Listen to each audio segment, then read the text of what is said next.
Part 1. The Cage of Whitworth Street. Segment 1. The rain had not stopped for 12 consecutive days. It fell on Manchester the way ash falls after a fire, fine, relentless, and strangely quiet.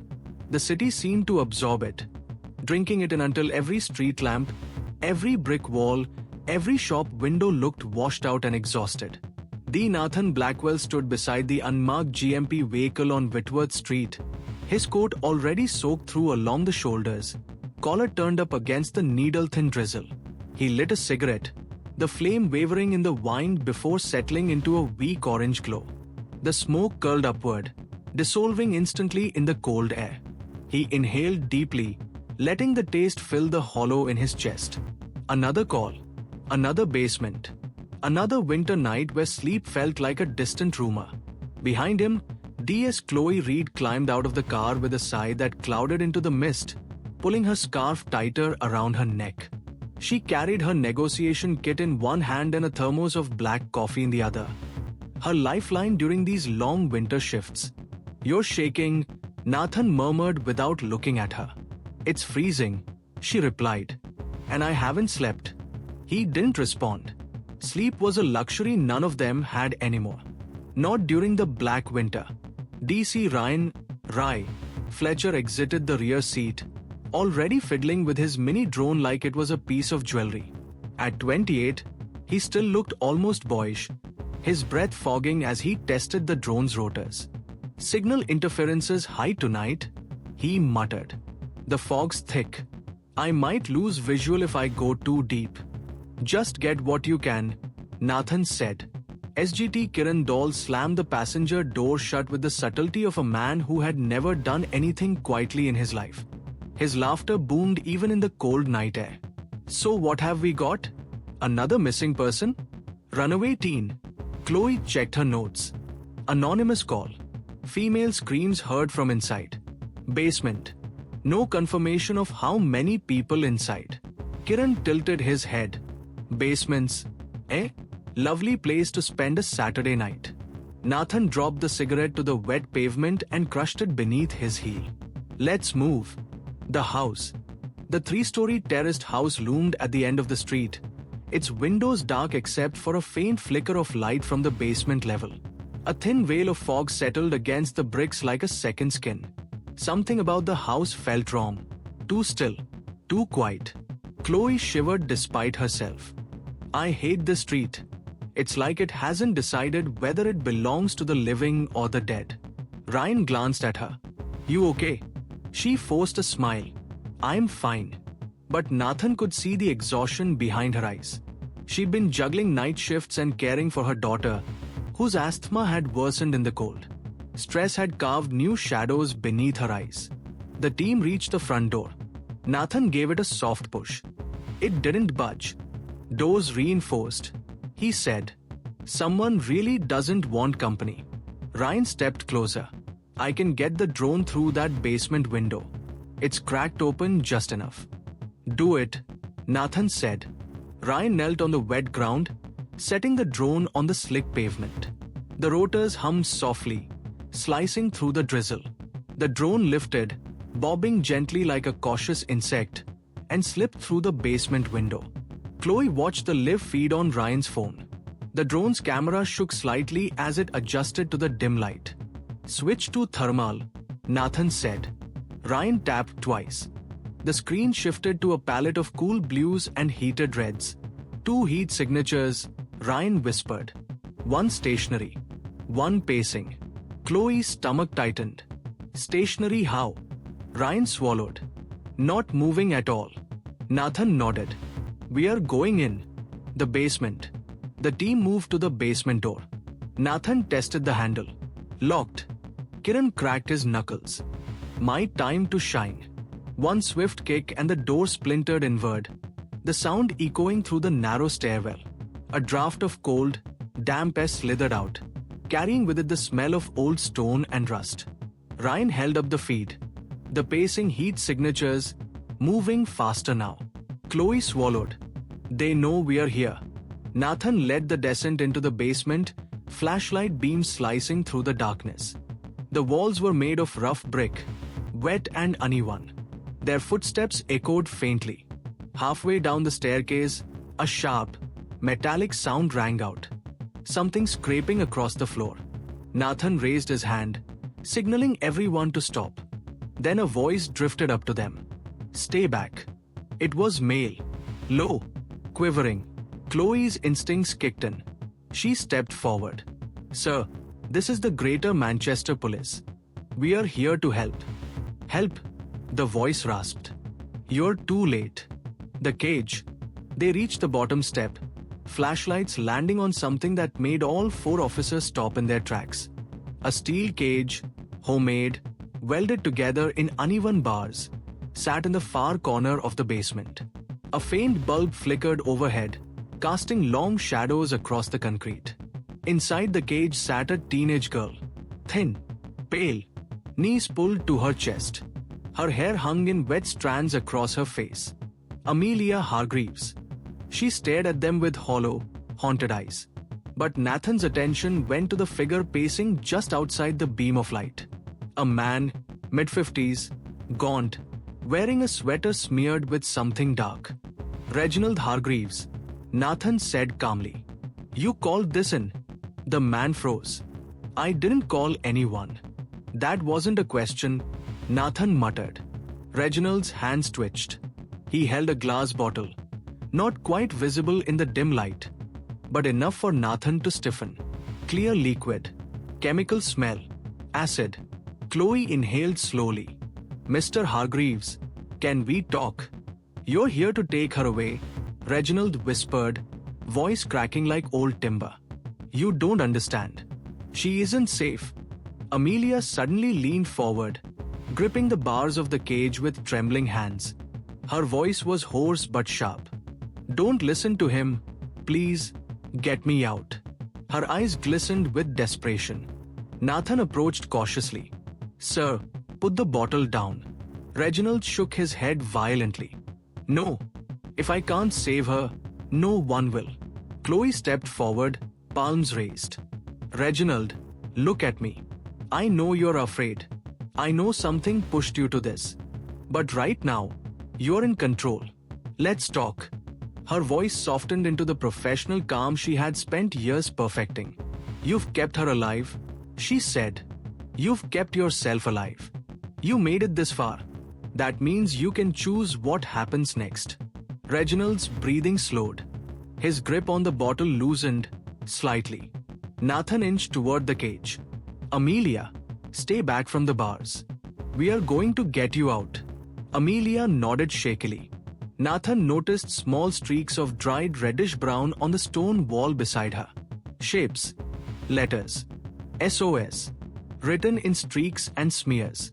His stomach clenched. "The break." Kiran stepped to Nathan's side. "We take him." "Yeah," he whispered. "Not yet," Nathan murmured. "Let Chloe work." Chloe stayed on the bottom step, hands still raised. "Reginald, talk to me. Tell me what happened. Tell me why she's down here." Reginald's shoulder sagged. His voice broke. She kept trying to leave." Amelia's voice cracked open the silence. "I wanted to go to school. I just wanted to see my friends." Reginald winced as though her words struck him physically. Chloe took one more step. "Reginald, put the bottle down." He hesitated. His hand trembled. The liquid sloshed dangerously. Then, from somewhere deep inside the cage, Amelia whispered loudly, fiercely, "I'd rather die than spend one more day with you." The words sliced across the room like a blade. Reginald choked on a sob. For a moment, everything stopped. Even the rain sounded distant. Then Reginald lifted the bottle. Nathan's hand flew to his holster. Chloe shouted, "Wait!" And in a sudden, violent motion, Reginald tipped the bottle toward himself. Nathan lunged forward. Kiran grabbed his arm. Chloe screamed. Amelia scrambled back. And the bottle fell from Reginald's hands, shattering on the concrete floor with a sharp, crystalline sound. The scent of chemicals burned the air. Nathan froze, breath caught in his chest. Reginald sunk to his knees. Chloe whispered, "Oh God!" Amelia burst into sobs. Nathan steadied himself. Kiran, get the medic unit. Now. Kiran bolted up the stairs. Nathan approached slowly, voice gentle, controlled. Reginald, can you hear me? The man didn't respond. His breathing was ragged, unsteady. But he was alive. Barely. Chloe rushed to the cage, fumbling with the lock. Nathan helped her pry it open. Amelia stumbled out, collapsing into Chloe's arms. Chloe held her close, whispering reassurance as the girl shook uncontrollably.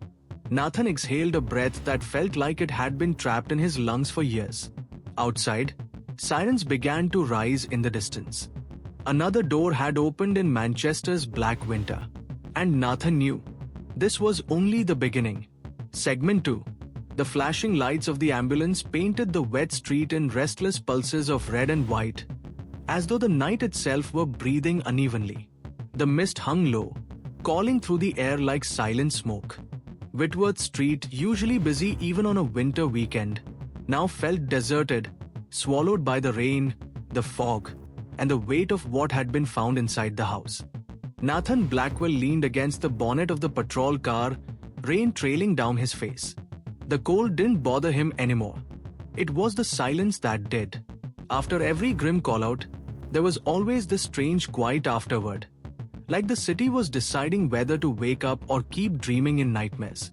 Chloe Reed stood a few steps away, kneeling beside Amelia Hargreaves as paramedics examined her. The girl sat wrapped in a grey thermal blanket, her shoulders trembling beneath it. Her hair clung in damp strands to her pale face. She kept glancing over her shoulder, eyes darting toward the house as though afraid the basement might reach out and drag her back. Chloe gently placed a hand on Amelia's back. "You're safe now," she murmured. Amelia didn't answer, but she leaned into the contact ever so slightly. DC Rye Fletcher sat on a curb nearby, drone controller resting beside him. He kept replaying the footage on a small screen, though he wasn't sure why. Maybe he needed to convince himself it had actually happened. Maybe he needed to understand how close they'd come to losing control. SGT Kiran Dol returned from speaking with the paramedics, rain dripping from his hair. Despite everything, he managed a soft, reassuring smile. "She'll be all right," he said quietly to Nathan. "A tough kid, that one." Nathan didn't answer. His eyes were on Reginald Hargreaves, now strapped to a stretcher, oxygen mask secured, medics surrounding him. The man was barely conscious, head turned to the side. His lips moved occasionally, like he was mumbling something only he could hear. A horror like this should have hardened Nathan by now. But instead, the cracks inside him widened. The statement. Inside a heated tent set up beside the ambulance, Amelia sat in front of Chloe and Nathan, her hands wrapped around a metal cup of hot chocolate the paramedics had given her. The steam rose gently, warming the air between them. Chloe kept her tone gentle. "Amelia, we just need to understand what happened. You're not in trouble. We need your voice to fill in what we didn't see." The girl swallowed. She avoided eye contact, staring instead at a single drop of rain sliding down the outside of the tent. "My uncle, he changed. When my mum died, he didn't know how to handle it." Her voice was distant, as if she were narrating events from someone else's life. "He said the outside world was dangerous, that the city was full of people waiting to take me away." Nathan shifted slightly, but said nothing. Amelia's fingers tightened around the cup. At first, he locked the windows. Then he took my phone. Then, the basement. Chloe leaned forward, staying soft, steady. "Did he hurt you?" Amelia shook her head, but Nathan noticed the hesitation, less denial, more exhaustion. "No," she whispered. "Not in the way you think. He was careful, too careful, like he wanted me preserved." Her voice dropped lower, like something you keep in a jar. Nathan exhaled slowly. Images flashed through his mind. The cage, the barred door, the flickering basement light. The SOS on the wall. The terror in Amelia's eyes. Chloe kept going. Why didn't you try to run? Amelia gave a hollow laugh. I did. Lots of times. But he always caught me. And every time he did, he'd say the same thing.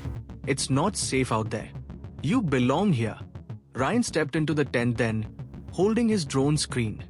Ma'am, he said softly. You need to see this. Chloe glanced at Nathan. He nodded, stepping outside. The footage. Under the flickering street lamp, Ryan scrubbed backward through the video until he reached a frame where Reginald paced in the basement. Something glinted in his hand, not the chemical bottle, but something else. A metal object. Ryan zoomed in. A key. Nathan breathed. To the cage. Ryan nodded. He kept it on him the entire time. Even when you were negotiating with him. And she knew. Nathan added. She must have known. He scrubbed backward more. At one point in the footage, Amelia reached through the bars toward Reginald, not in pleading, but in timing. She was trying to grab something. Her fingers brushed his sleeve. He jerked it away, muttering to himself. Chloe emerged from the tent, wiping raindrops from her scarf. What is it? Nathan showed her the screen. She frowned. He didn't just want to keep her, she murmured. He wanted control. Absolute control. Ryan kept scrubbing forward. In the corner of the shot, they saw the writing on the wall, Amelia's SOS markings. Her fingers must have been raw, her body strained, yet she kept writing. Kiran walked over. Any chance she wrote that before tonight? No, Chloe said. The blood was fresh. Nathan stared at the image, feeling the weight settle into him again. He knew trauma when he saw it. Knew the shape it left carved into a person's mind. Amelia carried the same look he'd seen on soldiers returning from war. People who had survived something too big for them to carry alone. Reginald speaks. Reginald regained partial consciousness as paramedics loaded him into the ambulance. Nathan stepped closer, rain trickling off his coat. Reginald, he said. Can you hear me? Reginald's eyelids fluttered. He turned his head slightly. You shouldn't have come, he whispered. You've opened it. You've opened the door. Nathan frowned. What door? Reginald's breath hitched. The first door. There are 6. Nathan felt the hair on the back of his neck rise. Why did you lock her up? What were you trying to protect her from? Reginald's eyes drifted unfocused toward the sky. Not protect her. Protect you. What does that mean? But Reginald was slipping again. The medics shut the ambulance door, the lights casting pale red patterns across Nathan's face before the vehicle sped off into the fog. Chloe stepped beside him. What did he say? Nathan's jaw tightened. He said we opened a door. Chloe shivered. Not from the cold. Aftermath. Later, the crime scene technicians moved through the basement with quiet precision. Cameras flashed. Evidence markers dotted the concrete floor. The cage loomed heavily in the background, its shadow stretching across the room like a yawning mouth. Nathan stood near the stairwell. His coat was still wet. He hadn't noticed. His ears filled with the hum of the fluorescent lights as investigators worked. You okay, boss? Kiran asked, handing him a coffee. Nathan took it but didn't drink. Something's wrong. Kiran chuckled. Yeah. You think? No. Nathan said quietly. Not just this case. Something underneath it. Something we haven't seen yet. Kiran grew serious. You think the uncle's delusional. I think he believes what he said. Kiran rubbed his jaw. And what exactly did he say? That this wasn't a crime scene, Nathan murmured. It was a doorway. A city in the rain. Hours later, as they finally prepared to clear the scene, Chloe stood alone by the pavement, staring at the old house. Rain streaked down her umbrella. Her phone buzzed in her pocket, her daughter's name glowing on the screen. She didn't answer. She couldn't, not yet. Ryan closed the drone case and locked the patrol car. Kiran stretched his back, exhaustion pulling at his features. Nathan stood in the middle of the street, face tilted upward toward the falling drizzle. He watched the water drip from the gutters, from the window frames, from the flashing blue lights behind them. There was a heaviness in the air. Something that didn't belong to the weather. "This is just the start," he murmured to himself. Chloe overheard. "What do you mean?" Nathan turned to her. His eyes were tired but sharp. "Look around," he said. "The city feels wrong." She frowned. "It's just the rain." "No," Nathan said. "The rain's always been here. But this winter, something's changed." He didn't elaborate. He didn't need to. They all felt it, that creeping sense of descent. As though the city had become a corridor. And tonight they had opened the first door. The first of 6. A siren wailed somewhere far off. The fog thickened. And Whitworth Street fell silent once more. Segment 3. The next morning, the rain hadn't stopped. If anything, Manchester seemed to have soaked deeper into winter overnight. Grey skies hung like wet wool over the city, and the streets seemed narrower, darker, as if the night hadn't completely lifted. Inside the Greater Manchester Police Headquarters, the fluorescent hallway lights buzzed faintly, flickering in a way that set everyone's nerves a little more on edge. The station always felt cold during winter, but today it felt colder still, as though the building held onto the memory of last night's events. The Nathan Blackwell walked down the corridor with a manila folder under his arm. He hadn't slept. His shirt collar was wrinkled. His tie was loose. He passed by officers at their desks. Faces tired, coffee mugs half full. The usual hum of chatter replaced by a heavy, contemplative quiet. When he entered the briefing room, Chloe was already there, leaning over a pile of Amelia's medical assessments. Ryan sat near the projector, laptop open, fingers tapping nervously. Kiran, looking unusually serious, stood with arms folded. Nathan dropped the folder onto the table. "Let's get started." The basement analysis. On the screen, Ryan projected a still from the drone footage. The cage. The metal bars, the thick padlock, the dim basement lighting. Even as a frozen image, it radiated claustrophobia. "This is the best angle the drone captured," Ryan explained quietly. The chain loops were reinforced, industrial grade. You'd need heavy tools to get through. He zoomed in. And see the concrete floor? Someone scraped grooves into it. Repeatedly. Chloe's jaw tightened. She must have tried to force her way out. Or someone dragged something around, Kiran added. There was a long pause. Chloe finally spoke. "Have we confirmed how long she was kept there?" Nathan opened the folder. 3 months. The room grew still. Ryan swallowed. 3 months? In a cage? Her uncle homeschooled her. Nathan continued, reading from the report. Told neighbors she was dealing with anxiety. No one questioned it. Kiran muttered under his breath. People see what they want to see. Ryan clicked to the next image. The wall with the SOS markings. They appeared darker than they had the night before. Especially now that the footage was brightened. Chloe stared at it, a hand pressed to her forehead. That didn't come from fear, she whispered. That came from desperation. And preparation, Nathan added. She knew someone would come eventually. Ryan clicked to the next image. The broken basement window. Jagged edges, rain streaking down the glass, snow gathering on the sill from overnight drafts. The window breaking, Ryan said. That's what alerted the neighbor. The noise. Without it, he trailed off, looking at Chloe.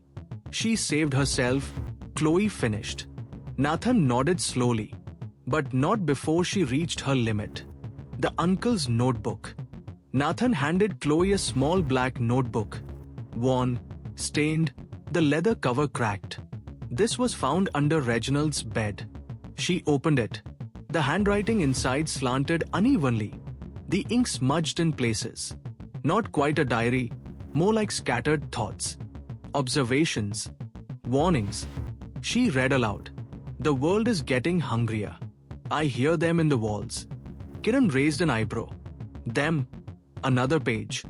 The girl must be kept safe. They know her name. They whisper it. Ryan frowned. He sounds unwell. paranoid. It gets worse, Chloe said, flipping. The doors open faster in winter. The first will crack soon. Ryan blinked. Doors? He mentioned that last night. The first door being opened. Kiran exhaled slowly. He's delusional. Nathan didn't look so sure. He stared at the page as though trying to decipher something more. What if the doors aren't literal? He said. What if he means stages? Events he believed would unfold. Like a breakdown escalating. Chloe asked. Or threats? Kiran added. He sees danger everywhere. Nathan closed the notebook. Whatever he believed, he acted on it. And he built that cage because of it. Silence pressed on the room. Visiting Amelia. Hours later, Chloe and Nathan stood outside the hospital room where Amelia rested. Soft beeping from machines echoed through the hallway, and a smell of disinfectant filled the air. Amelia's aunt, Reginald's sister, was inside speaking with doctors. She looked fragile, overwhelmed, clutching tissues. Ready? Chloe asked gently. Nathan nodded, though he didn't feel ready at all. When they stepped inside, Amelia glanced up from her bed. She looked better than the night before, but her eyes still held a haunted emptiness, like she hadn't yet returned fully to herself. Chloe sat beside her. We have a few more questions. Amelia, you can tell us to stop anytime. Amelia nodded. Chloe kept her voice soft.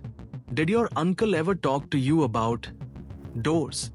Amelia's expression changed. Her gaze drifted past Chloe, past Nathan, toward the window, as if watching something beyond the grey winter clouds. Yes, she whispered. He said they were opening soon. What did he mean by that? Nathan asked. Amelia took a long time to answer.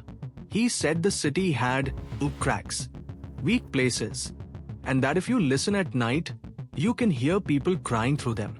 He said they weren't alive. Chloe exchanged a look with Nathan. Did you ever hear anything? Chloe asked gently. Amelia hesitated. Sometimes. But I don't know if it was real. You're safe now, Chloe said again. But Amelia didn't look convinced. She looked afraid. A shift in the city. Back at the station, evening settled in early.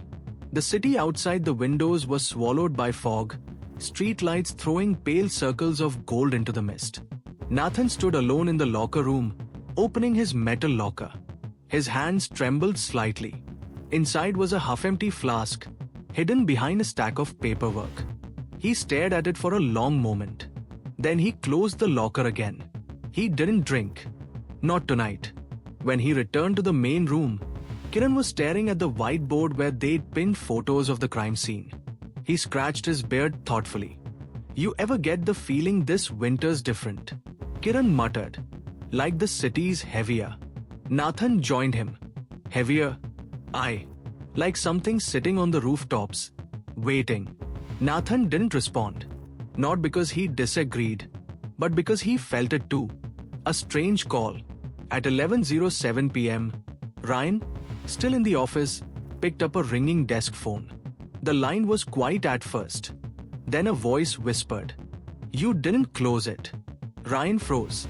Sorry, who is this? A soft, distant breathing filtered through the static. You opened the first door. Now the others are waiting.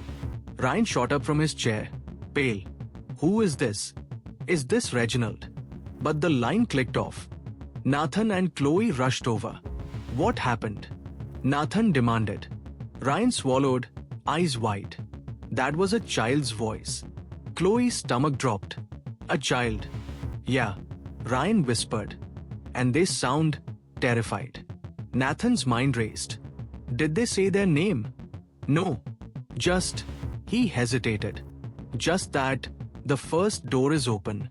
The room seemed to grow colder. The map. Kiran entered holding a city map technicians had recovered from Reginald's study. Red circles marked areas around Manchester, Colton, Didsbury, Salford Keys, Wythenshawe, Moss Side, Hulme. 6 circles. All clustered in a crooked arc. Kiran slapped the map onto the table. Look familiar. Chloe felt a chill run down her spine. These are random neighborhoods. Are they? Nathan murmured. He traced the circles with his finger. They look like points on a path. A sequence. Ryan whispered, 6 circles. 6 doors. Nathan stepped back from the table. Whatever Reginald believed, he said, voice low. He didn't pick Amelia at random. He thought something was coming. And these, he tapped the circles, are the next places he believed it would happen. Chloe exhaled shakily. So this wasn't the end. Nathan turned toward the rain-streaked window. No, he said quietly. This was the beginning. Outside, thunder rumbled faintly. Or maybe it wasn't thunder. The city's winter breathed against the glass, restless, waiting. And somewhere within Manchester's fog-drenched streets, door number 2 was already creaking open. Part 2. The Doll of Didsbury. Segment 1. The rain in Didsbury didn't fall so much as it drifted. Thin, silvery threads weaving through the morning fog like strands of a ghost's hair.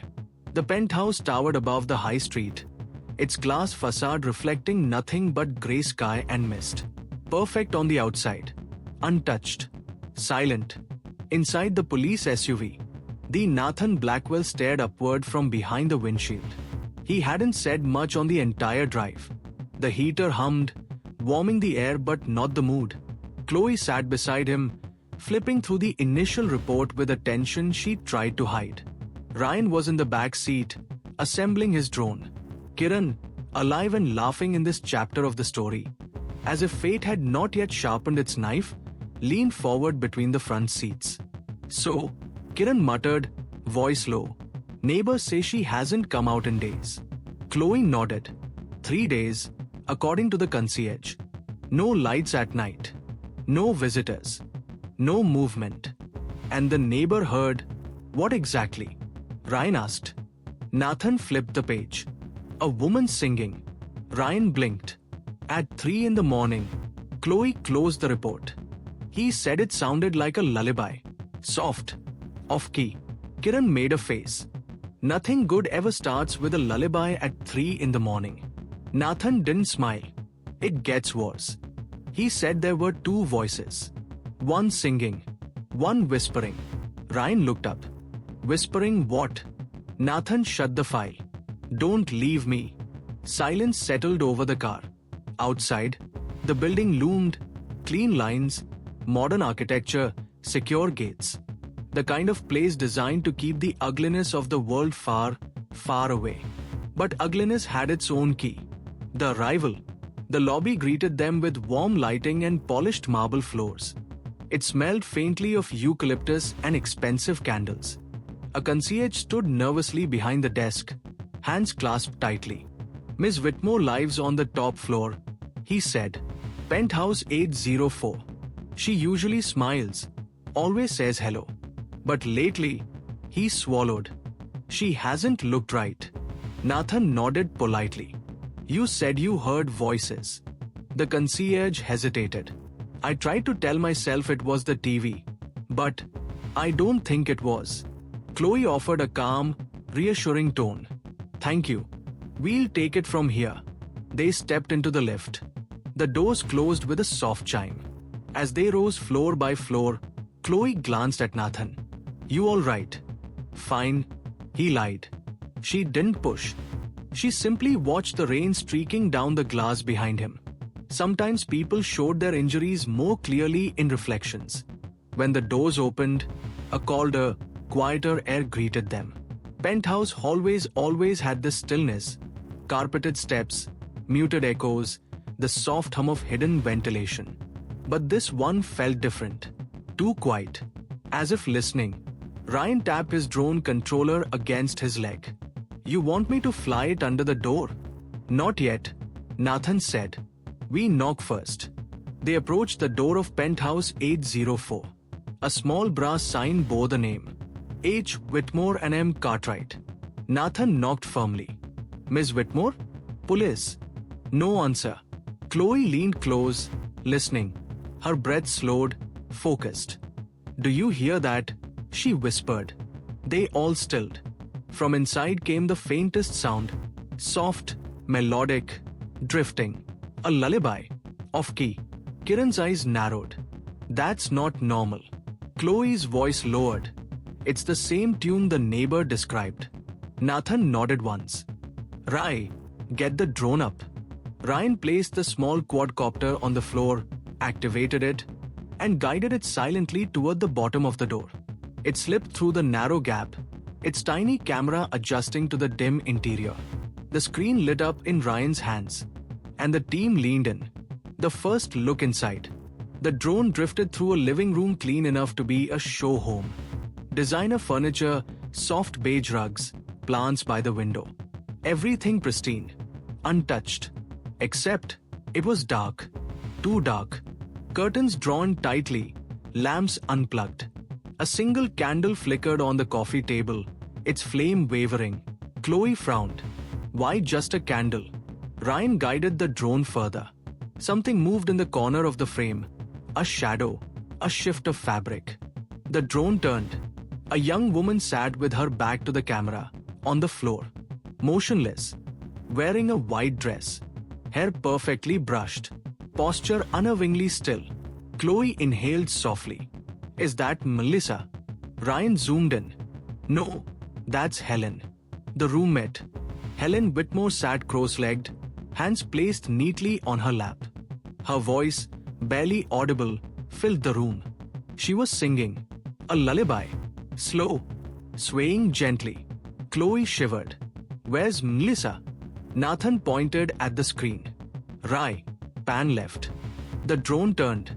On the couch, under a soft blanket, lay another woman. Her skin pale, unmoving, eyes closed. Dressed in a neatly arranged pastel outfit. Almost posed. Chloe's breath caught. Oh no! Kiran exhaled slowly, dread simmering beneath his voice. She looks, cold. Nathan looked at Ryan.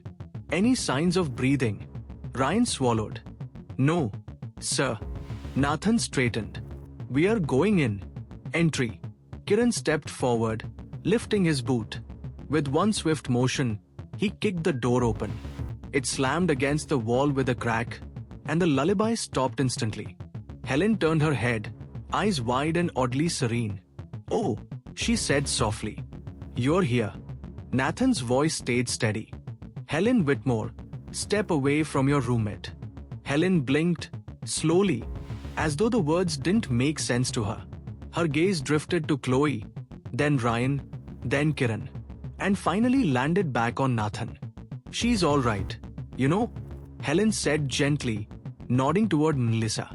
She's perfect. I made sure she stayed perfect. Chloe moved closer. Helen, how long has Melissa been lying there? Helen tilted her head.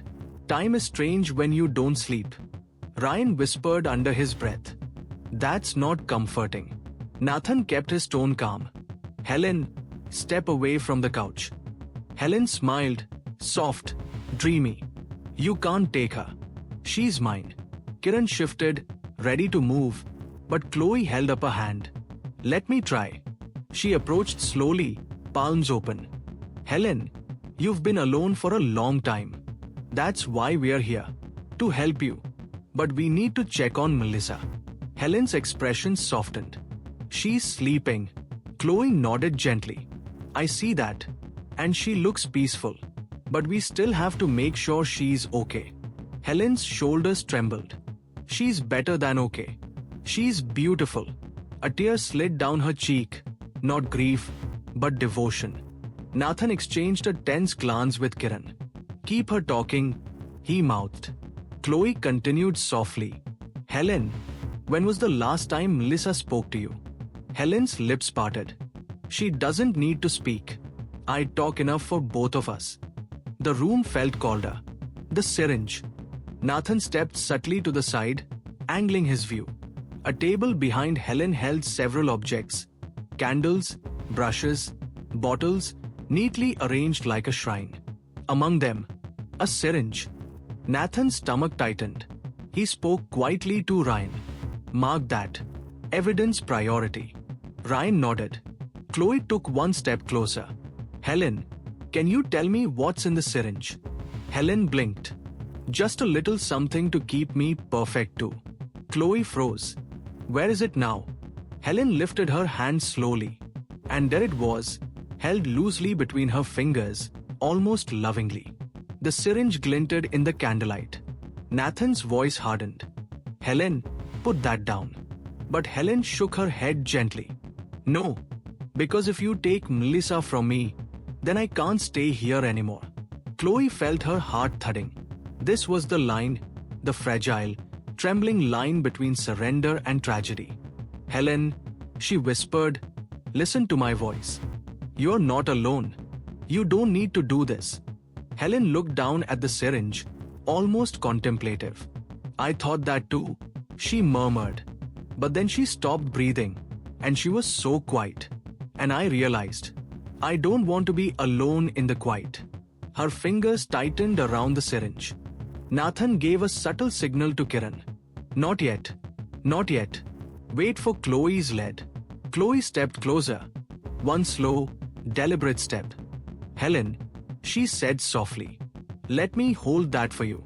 Helen's eyes glistened. You promise you won't take her from me? Chloe nodded slowly. I promise nothing bad will happen if you give it to me. For the first time, Helen's resolve wavered. Her hand sunk slightly. She looked at Melissa, spread gently beneath the blanket, and her breath shuddered.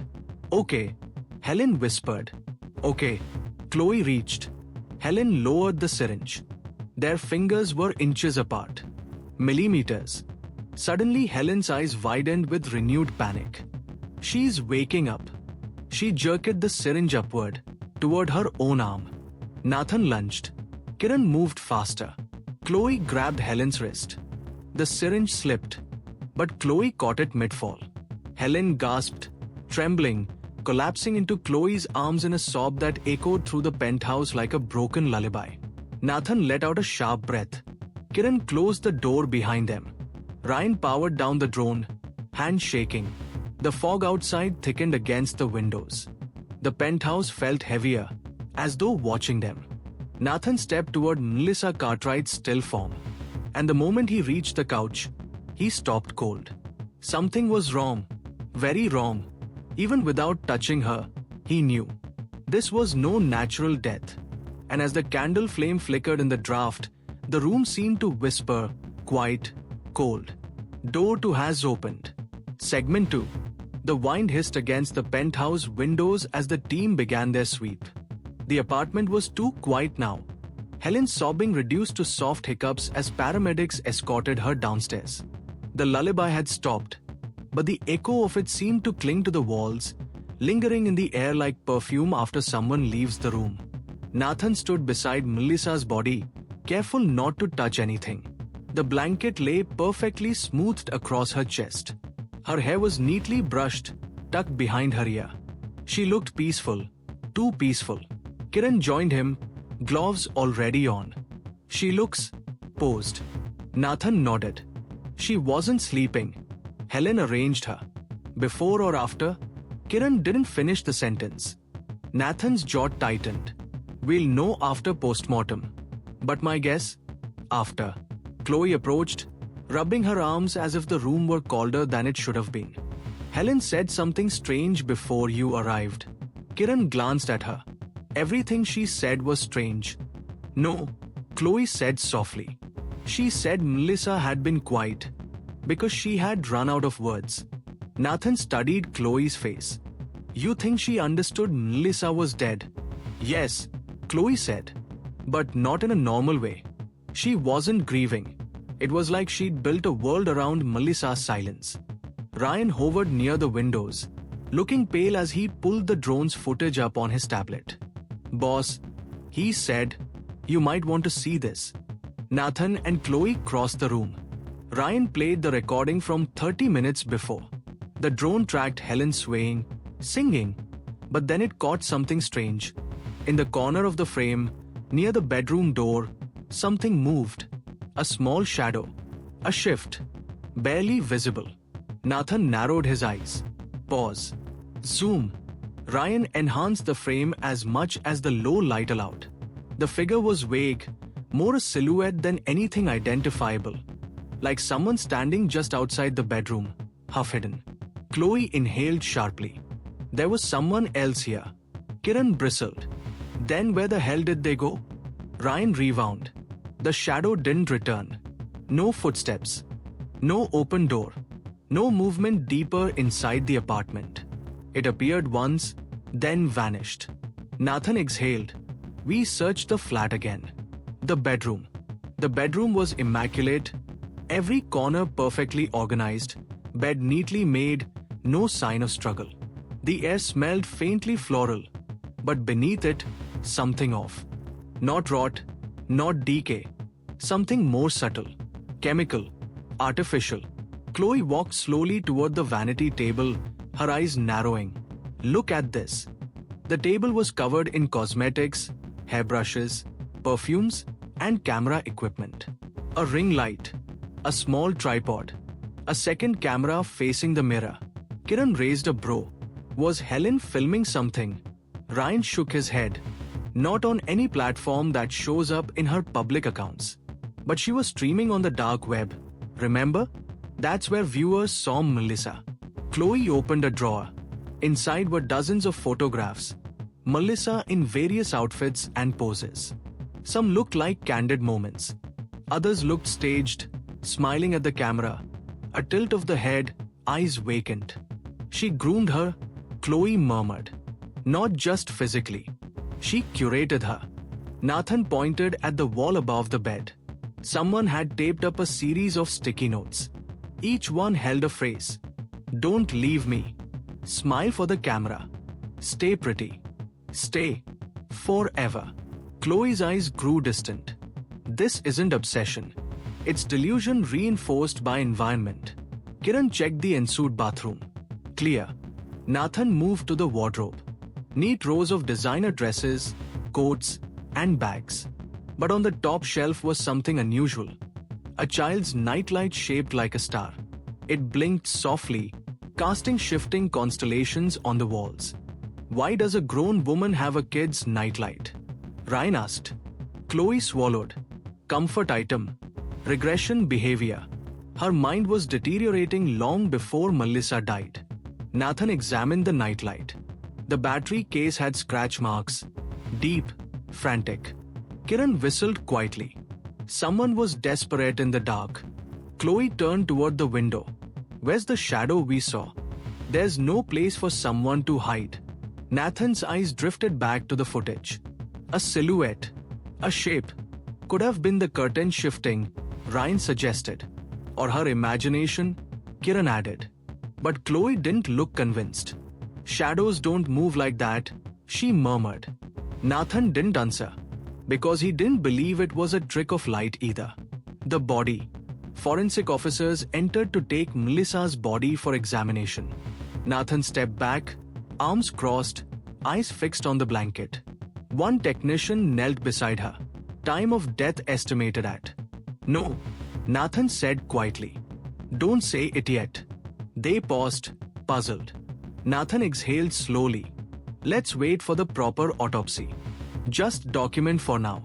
The tech nodded and continued. Ryan stared at Melissa's face, his hand shaking as he adjusted his glasses. She looks peaceful. Too peaceful. Chloe nodded. That's how Helen wanted her.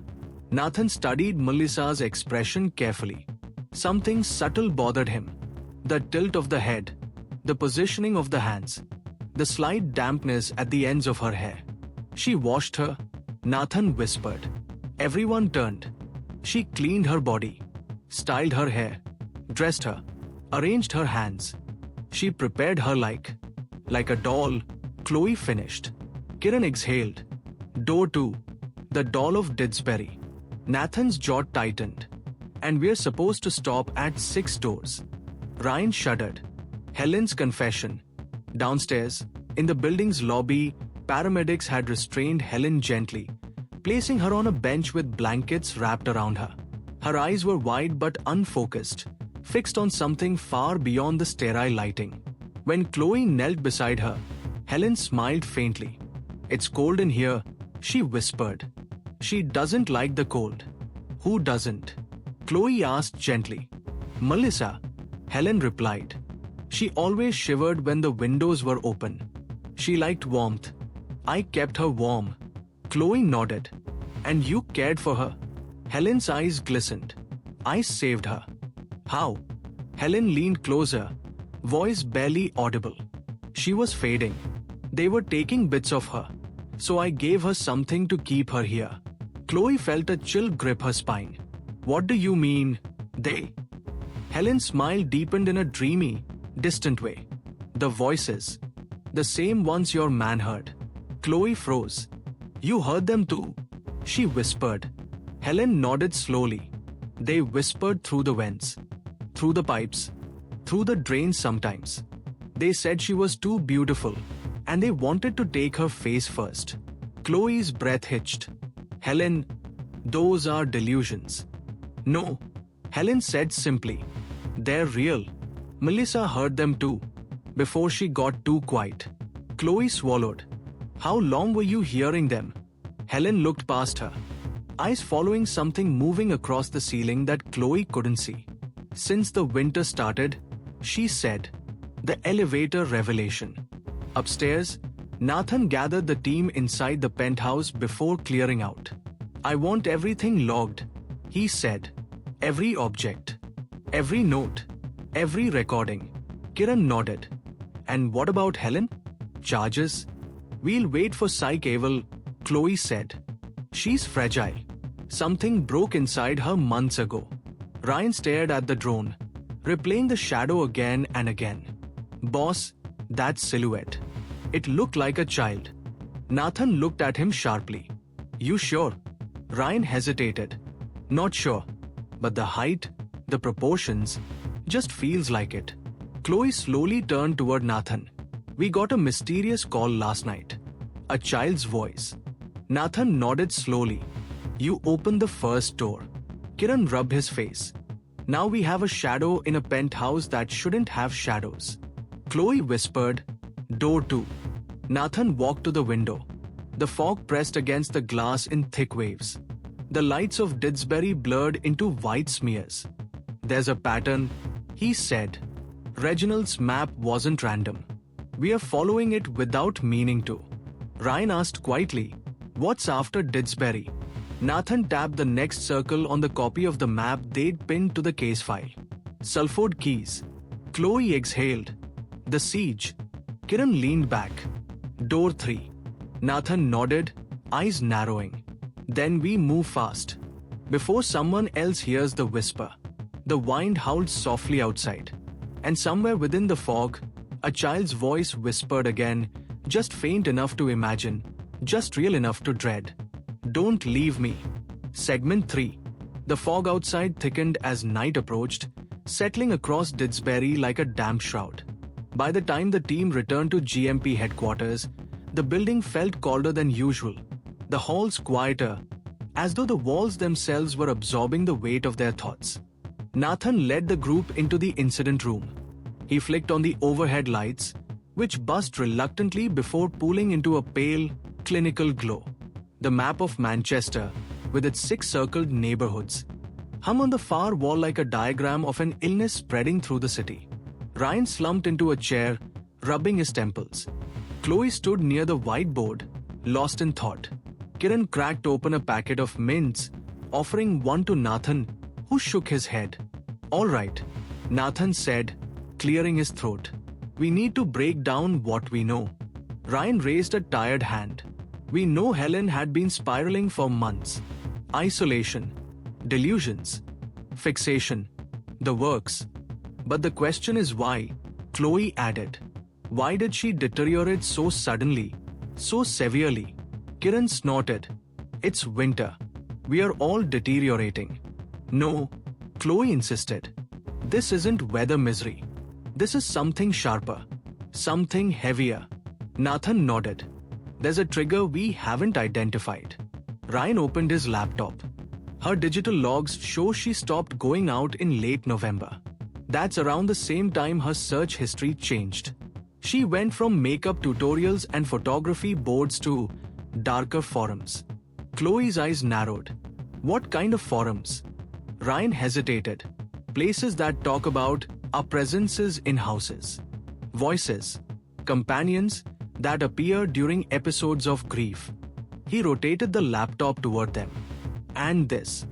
A page title glowed at the top of the screen. The Doors of December. Subterranean whispers during the dark season. Nathan leaned closer. Doors. Again. Kiran muttered, bloody hell. Chloe exhaled slowly. Reginald talked about doors. Helen referenced voices. Both broke during the same period. Ryan clicked open the forum thread. The posts dated back years. But the content was sparse, mostly ramblings from anonymous users claiming winter was a thin season when certain things could cross over. Most dismissed it as folklore. But something about the descriptions felt familiar. Listen to this, Ryan read aloud. The first door opens when the city grows quiet. It does not creak. It simply appears where stillness settles. Chloe folded her arms.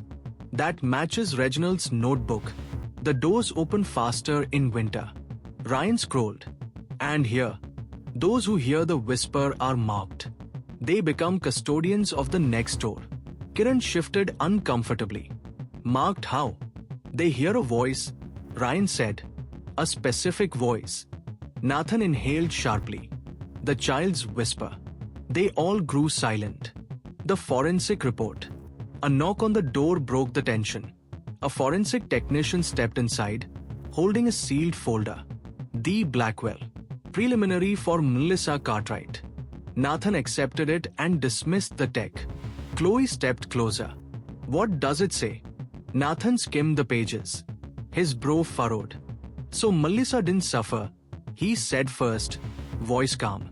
She passed quietly. No struggle. No panic. That tracks with the scene, Chloe murmured. But she didn't pass the night Helen claimed she did. Ryan blinked. What do you mean? Nathan tapped the page. Melissa died earlier. 2 days earlier. Kiran's eyes widened. So Helen lived alongside a body for 2 days. Yes, Nathan said softly. And during those 2 days, she never called for help. Never reached out. She simply stayed. Ryan closed his eyes. Singing to her. Chloe paced slowly, her voice thoughtful. The decline wasn't sudden. It was progressive. Grief, isolation, delusion, obsession, followed by a delusional break when she lost Melissa. Nathan closed the folder.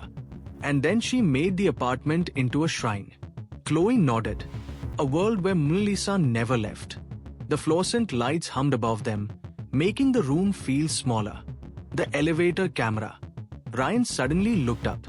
Boss, there's something else.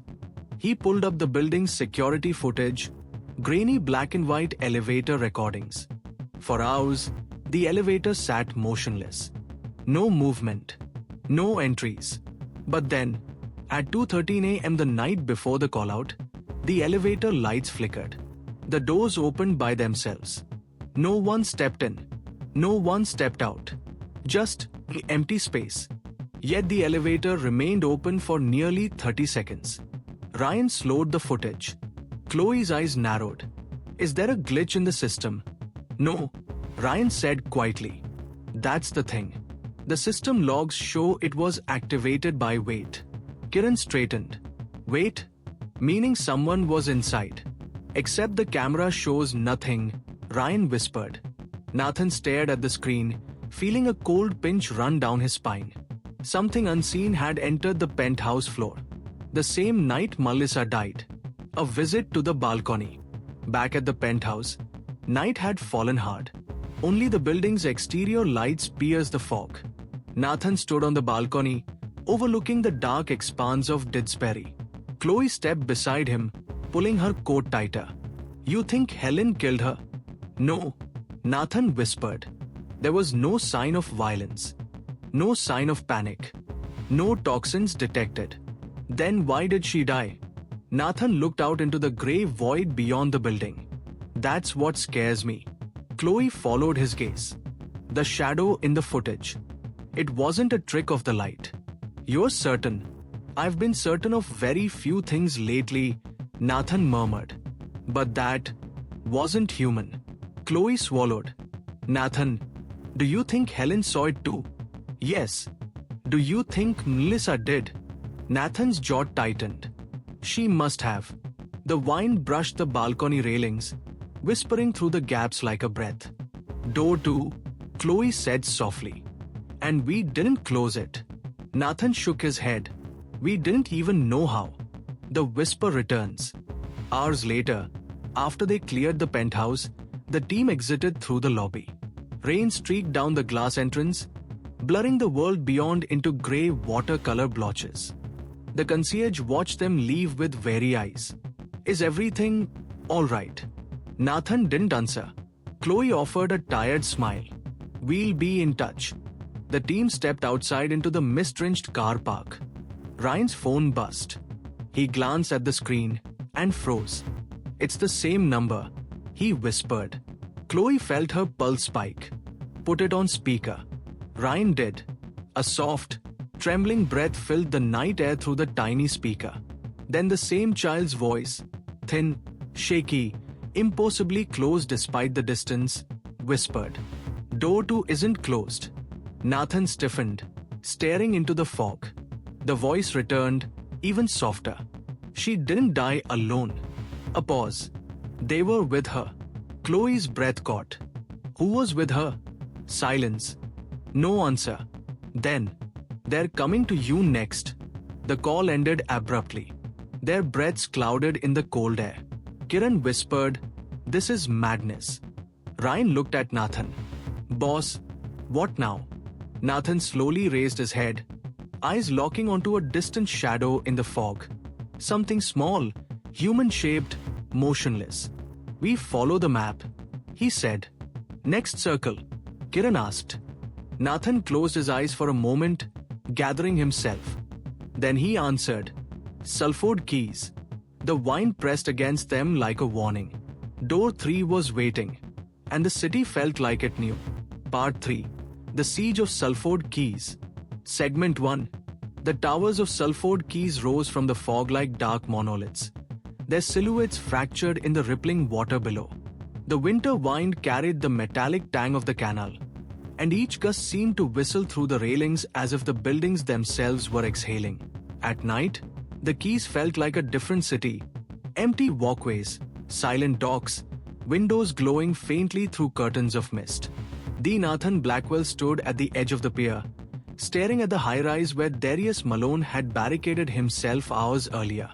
The 22nd floor was dark except for a faint flicker behind the curtains, orange, unsteady, like candlelight or the reflection of a television stuck on a static frame. Chloe joined him, pulling her scarf tighter. I spoke with armed response. They're holding position 2 floors down. Any sign of movement? Nathan asked. Just shadows, she said. But we can't confirm if it's him or his mother. Ryan approached, holding a small thermal tablet. The blue and yellow blotches on the screen danced faintly, distorted by distance. There's definitely 2 heat signatures. One seated, one pacing. Nathan's jaw tightened. Then Irene is alive. For now, Ryan murmured. Kiran approached last, heavy boots thudding against the wet concrete. Neighbors heard the shouting an hour ago. He hasn't quieted since. What's he saying? Chloe asked. Kiran hesitated. Hard to tell. They said it sounded like arguments with someone. Multiple voices. But only his mother is in there. Nathan felt that familiar chill. One that had followed them through Whitworth Street and Didsbury. Another door. Another shadow. Right? Nathan said. We move. The lift right. The 4 of them stepped into the lift, accompanied by 2 officers in tactical gear.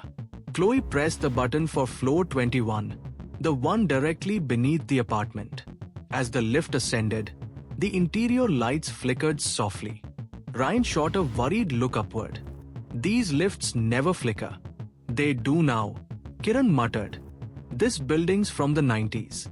You know how it is. But Ryan didn't look convinced. Chloe watched her own reflection in the metal walls. Her face pale, eyes carrying the exhaustion of someone who hadn't slept properly in weeks. We are not doing this blind. Darius has a record. A long one. Assault, illegal weapons, resisting arrest, Nathan listed. And his mother, retired officer, decorated. She arrested him years ago. He sighed. He never forgave her. Kiran cracked his knuckles absent-mindedly. A family reunion gone wrong. The lift shuddered slightly. Not enough to be dangerous, just enough to be noticed. Chloe swallowed. Has armed response confirmed he has a firearm? Negative, Ryan said. But they heard something metallic. And Nathan raised an eyebrow. And what? Ryan hesitated. They said they heard crying. But the neighbor insists Irene hasn't cried once. She's hardened. Nathan's brows furrowed. Then who was crying? The lift chimed. Floor 21. They stepped out. The hallway. The corridor felt far colder than it should have been. A draft slid under the apartment doors, carrying faint echoes, muffled shouting, a thump, then silence. Nathan approached the door of 2204, the unit directly below Darius.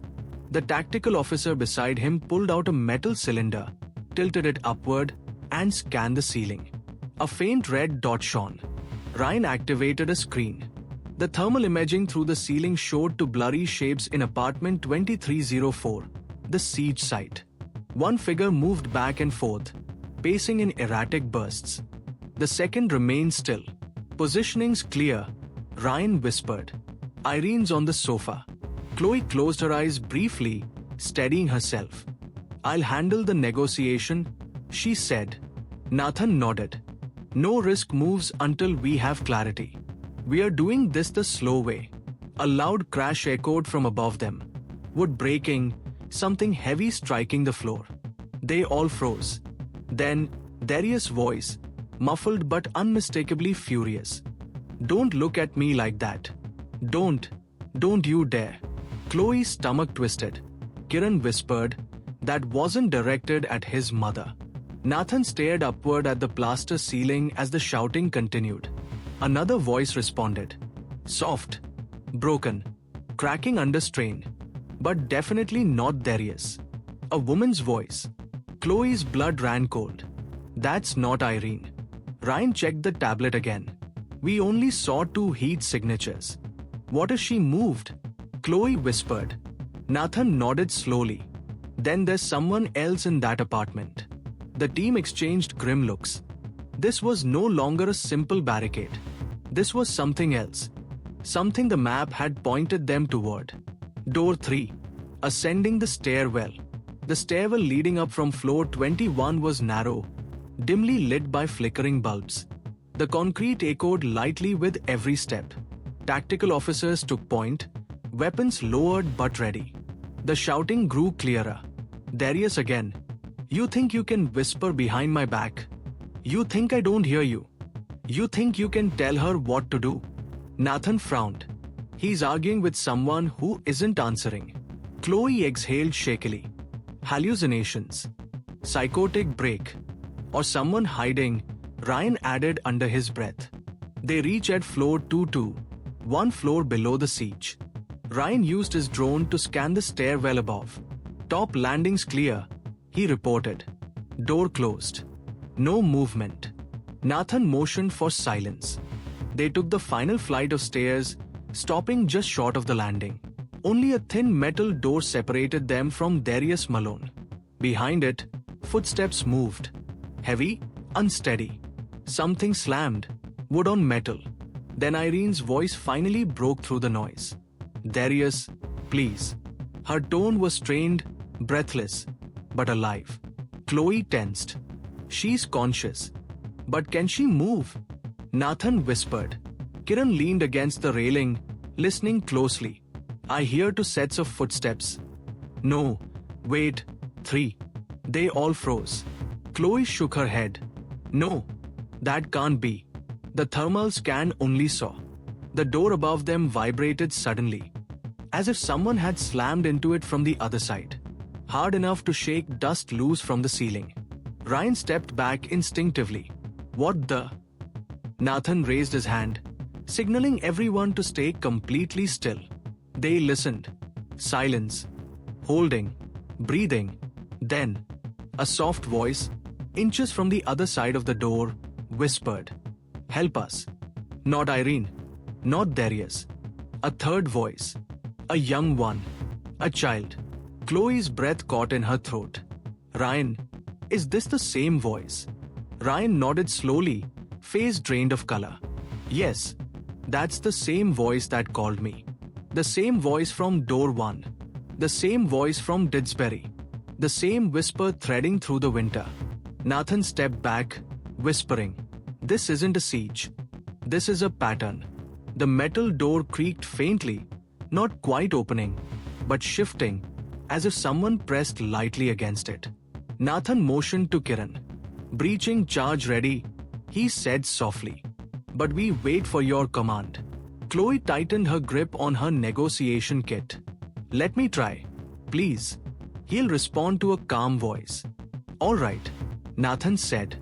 "But he's volatile. Keep your distance." Chloe stepped toward the door, leaned in, and spoke through the frame. "Darius, this is Sergeant Chloe Reed with GMP. I want to help you, but I need you to speak with me." Silence. Then Darius' voice, closer now. "You can hear them too." Chloe stiffened. "Hear who?" "Darius." "Them," he whispered. "They're trying to take her." "The mother?" The other voice? "The child?" Before Chloe could respond, something heavy slid across the apartment floor, furniture being dragged. Darius shouted, "Stay back." Then Irene's voice cried out, fearful, raw, but still non-graphic enough for the scene to hold its psychological weight. Chloe's eyes widened. "We are losing control." Nathan nodded grimly. "We breach on your mark." But Chloe held up a hand. "Just one more try." She pressed her forehead gently to the cold door, took a slow breath, and said softly, "Darius, what do you see in there?" A pause. Then, "A door." Their hearts froze. "A door on the wall," Darius whispered. "It wasn't there before." Chloe looked at Nathan with absolute dread. "And it's opening." Segment 2. The corridor outside apartment 2304 felt colder with each passing second, as though the temperature were dropping in small, deliberate increments. Frost hadn't formed, but the air had that tension, that metallic bite, like the building was holding its breath. Nathan exchanged a glance with Chloe. "A door." Darius had said he saw a door. That was enough, far more than enough, to unsettle every member of the team. Kiran whispered, "Boss, hallucinations." "Right." Chloe didn't answer. Nathan didn't either. Even Ryan, usually rooted in technology and logic, remained unnervingly quiet, eyes fixed on the sealed metal door separating them from the apartment above. Something about Darius' voice, the trembling conviction in it, didn't feel like a hallucination. At last, Nathan spoke softly. "Chloe, we can't wait much longer." "I know," she whispered. "Just give me 30 more seconds." She pressed her palms flat against the door, closed her eyes, and spoke through the crack. "Darius, listen carefully. You're seeing something that feels threatening, something that feels real. But I'm here with you. We are all here with you. You're not alone." A long silence followed. Then a faint, trembling sound reached them, Darius breathing. "Fast. Shallow. They're telling me to open it," he whispered. Chloe kept her voice steady. "You don't have to do anything they say. They won't stop," he said, voice cracking. It's like they're behind me. Standing right behind me." Ryan swallowed hard. He checked the thermal tablet again. 2 figures. One standing. One seated. No third figure. No child. Yet the voice had sounded exactly like the same one that whispered through Ryan's phone.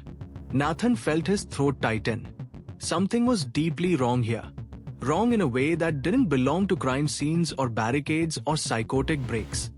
Darius, Chloe said, I need you to step away from the door. Right now. Just take 2 steps back. Darius didn't respond.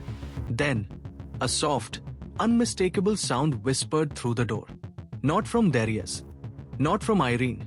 A child's voice, as clear as if it was standing on the other side. It's open now. Chloe stumbled backward. Ryan's tablet beeped, flickering erratically. Kiran swore under his breath. Nathan froze, pulse hammering. He spoke quickly. Breaching charge. Now. Kiran nodded and pulled out the compact device. He placed it carefully along the hinge line of the door, hand steady through years of experience. Charge set. Nathan turned to Chloe. You fall back. No. She snapped. I'm staying. He trusts my voice. Nathan hesitated, then nodded. Stay behind me. Ryan stayed at the stairs, tablet clutched like a lifeline. Kiran backed up, holding the detonator. On your call, boss. Nathan took a breath. One he hoped wouldn't be his last. Do it. Kiran pressed the trigger. A sharp, controlled bang shook the corridor, followed by the metallic clatter of the door snapping forward on its weakened hinges. Smoke puffed outward, swirling down the hallway. Nathan raised his arm, shielding Chloe as they moved in. Kiran, on me. They pushed the door open. The apartment. The first thing they saw was the overturned lounge chair, lying on its side. The television flickered static. Curtains billowed from a draft even though no window appeared open. The air felt heavy, like walking into a room that had held a storm. Darius. Chloe called. No answer. Nathan scanned the living area. Irene. Only silence. Ryan's voice buzzed through the radio from the stairwell. I'm picking up movement. Something shifting left side of the flat. Nathan motioned for Chloe and Kiran to split off. Check the kitchen. I'll take the sitting room. Chloe nodded. On it. They moved carefully. Guns lowered but ready, breaths held. The carpet muffled their steps in a way that made the silence even more oppressive. Nathan rounded the corner into the living room. Darius stood with his back toward them. Muscles tense. Head slightly tilted, as though listening to something. One hand hung loosely at his side. The other gripped a metal crowbar. And on the sofa behind him, Irene Malone sat tied to the radiator, but upright, breathing heavily. Her face turned toward Nathan with a look that was not fear, but warning. She shook her head weakly, mouthing one word. Wait.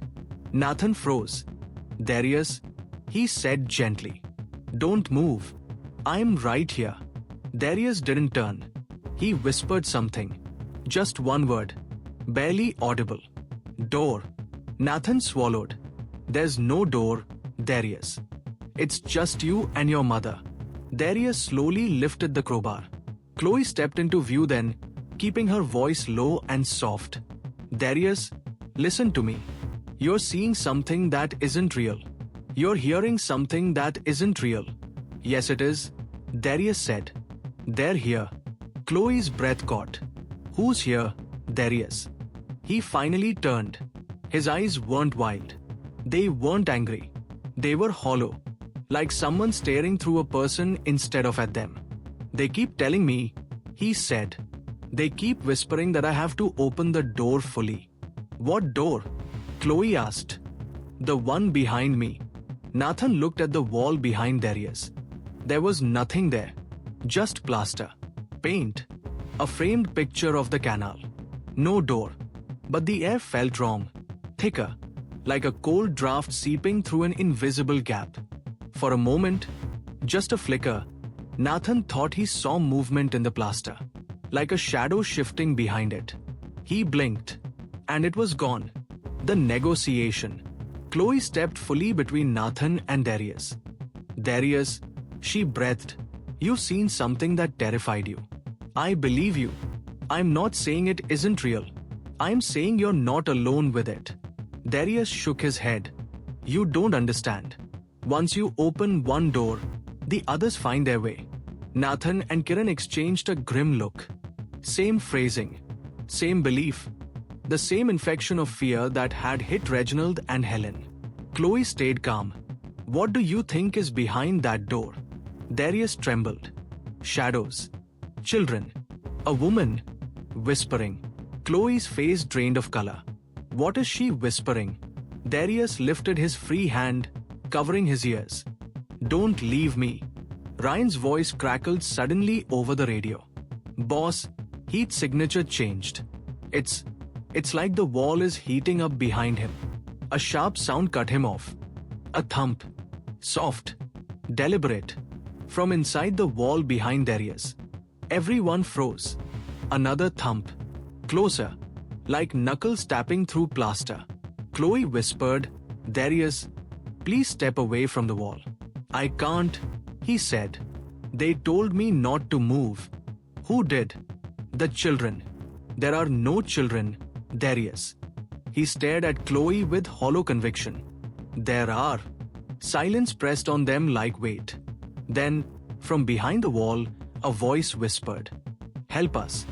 It wasn't the radio. It wasn't the building. It wasn't Darius or Irene.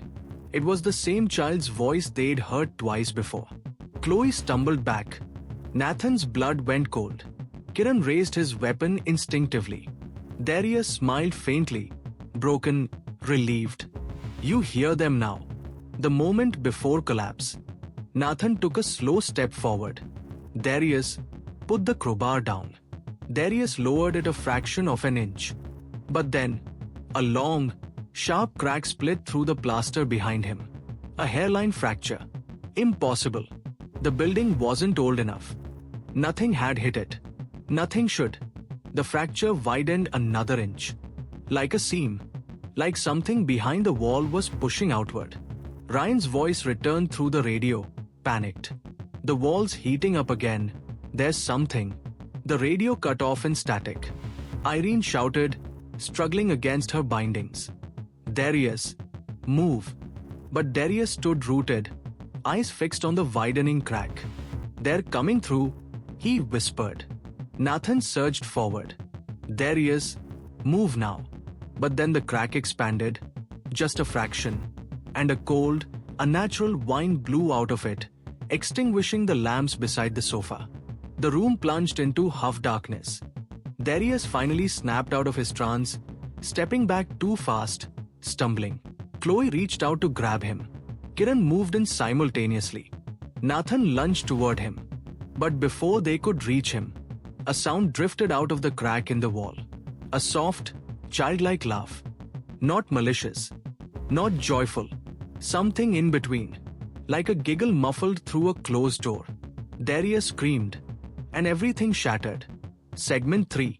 The room froze in place, suspended between the shudder of the cracking wall and the echo of that impossible giggle. The sound didn't linger long.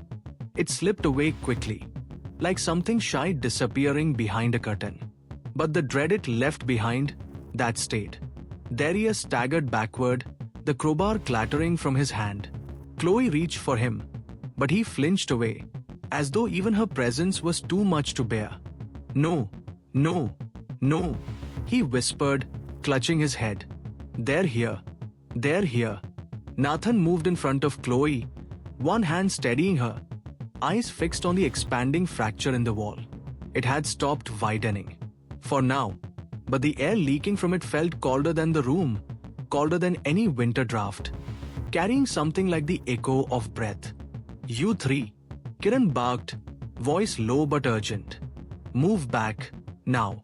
He stepped forward, placing himself between the wall and the rest of the team.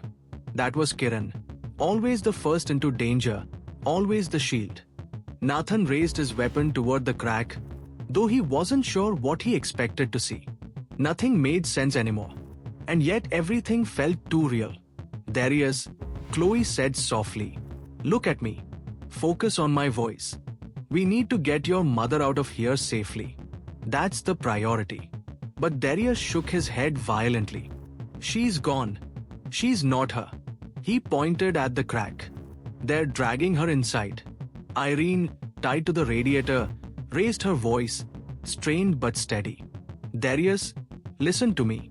I'm right here. I'm not going anywhere. Darius stared at her, breath trembling. You sound real. But you're not. They told me you're not. Darius, Chloe said, this isn't your mind talking. It's fear. It's confusion. Darius spun toward her. No, you don't know what it's like. They whisper all night. They stand behind you. They sit on the sofa when you try to sleep. Kiran stepped closer to him, hands open. Son, you're scared. We get that. But we're not leaving you behind. Alright? You're coming out of this. A low hum vibrated through the wall, barely noticeable, more felt than heard. Chloe's eyes widened. Did you hear that? Nathan nodded once. Everyone fall back. But before anyone could move, a soft tapping came from inside the crack. Tap. Oh tap. A tap. Rhythmic. Childlike. Almost playful. Darius lost it. He lunged toward the wall with a scream. Not at the officers, not at his mother, but at whatever he believed lurked inside. Stop laughing at me. Nathan surged forward. Darius. No. But Darius didn't reach the wall. Because it hit him first. Not an object. Not a hand. Not anything visible. Just a pulse of air, sharp enough to knock him backward, like the pressure change of an elevator suddenly dropping. He hit the carpet, stunned, breath knocked from his lungs. Kiran dropped beside him, grabbing his shoulders. Darius. Stay with me. But Darius' eyes were unfocused. Wide. Terrified. They're opening it wider, he whispered. Nathan turned back to the crack. It had grown another inch. The breaking point. Then, suddenly, the wall stopped humming. The tapping ceased. The cold draft vanished. As if whatever was behind the crack was listening. Waiting. Kiran hauled Darius to his feet, keeping a tight grip on the man's arm. Come on. Stay with us. Chloe rushed to Irene, cutting her restraints with her pocket knife. Irene collapsed forward into Chloe's arms, dizzy but conscious. Ma'am, Chloe murmured. You're safe now. No, Irene whispered. No, we're not. What do you mean? Irene's eyes lifted toward the crack. That thing, it's been here all night. Chloe stiffened. You saw it? No, Irene whispered. I heard it. Nathan stepped closer to her. What did it say? Irene swallowed, voice trembling. It kept asking, which one of you wants to stay? Chloe felt her stomach plummet. Nathan froze. Ryan's panicked voice crackled back on the radio. Boss, we have movement in the hallway. Some things. Static. Then silence. Nathan spun toward the apartment door. Kiran, move them out now. Kiran grabbed Darius with one arm and half-dragged him toward the exit. Chloe supported Irene, who kept looking back toward the crack as though expecting something to crawl through. Nathan moved last, keeping his weapon trained on the wall. Just as they reached the doorway, something whispered behind them. Don't leave me. The same child's voice. Close. Too close. Chloe flinched. Irene gasped. Darius screamed. Nathan froze in place, breath caught in his throat. Kiran turned. Boss, move. But Nathan didn't. Because the crack widened. Just a fraction. Barely a breath. But enough. Enough for something to slide into view. Not a hand. Not a shape. Just darkness. Darker than the wall behind it. Like a shadow that didn't belong to the room. Stretching forward. Reaching. Chloe grabbed Nathan's arm and yanked him into the hallway. The door slammed shut behind them. The escape. The hallway was colder now, their breath visible in the dim emergency lighting. Ryan stood at the opposite end, eyes wide with fear. Something moved out here. He breathed. I swear something moved. Kiran shoved Darius into Ryan's arms. Get him to the lift. But the lift, Ryan started. Kiran cut him off. Now. Chloe hurried with Irene, who could barely stand. Nathan followed, weapon still drawn, steps shaky but controlled. They reached the lift. Ryan pressed the call button. The light didn't turn on. He pressed again. Nothing.